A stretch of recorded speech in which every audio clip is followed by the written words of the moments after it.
So let's talk about A New Hope. Now, if you know anything about me, you know I can't pass up a good opportunity to maybe get a little geeky on you. Because of copyrights, I can't hum a specific tune, but we'll just go with da da da da da da da da da da da dun da da da dun da da da dun da da da da da da da da da da. Yeah, I know. Really bad voice. But what we're talking about is looking at things from a different perspective. Now, let me give you an example of this. And no, it won't be star related. But if you remember, matter of fact, one of the things that's always kind of driven me up a wall until I learned the why behind it was the way that we used to fight wars. We used to line up a whole bunch of guys, right? And bring them in tight together, and they'd shoot off a volley of muskets at the opposing team, and then they would just almost like stand there. They were actually reloading. What I discovered, or what I found out, it just didn't make sense to me. Why would you just stand that far away? It just didn't make any sense to me.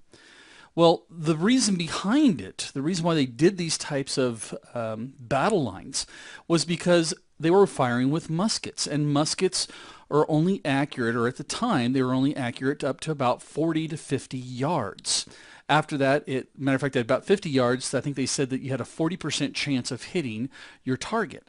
And so by putting a whole bunch of guys together and shooting a complete volley in the direction, you had a better chance of hitting the enemy. It also had to deal with the fact that the amount of rounds that could be shot by a single soldier by today's standards that are shooting thousands of rounds per minute versus, maybe 4 rounds per minute with a musket. Now, another way we could look at this too is looking at football. I know, see, I'd bring in my sports analogies eventually. If you're familiar with football, and I should say American football, is very similar to how we have handled security up until now. Back in the day, throwing a football forward was against the rules. It was strictly a game of running the football down the field and defense. So the game was, okay to watch, but the scores were usually low and the action wasn't very fan friendly. The rule change that allows us to throw a forward pass was a game changer. It made the game a lot more dynamic, a lot more exciting. There were more options available to us, more scoring, and of course, more fans.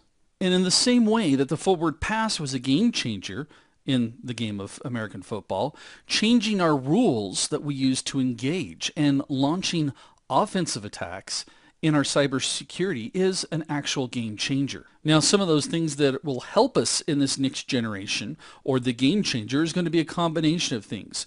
One of them being artificial intelligence, or AI, being evolved into our software, as well as the cloud.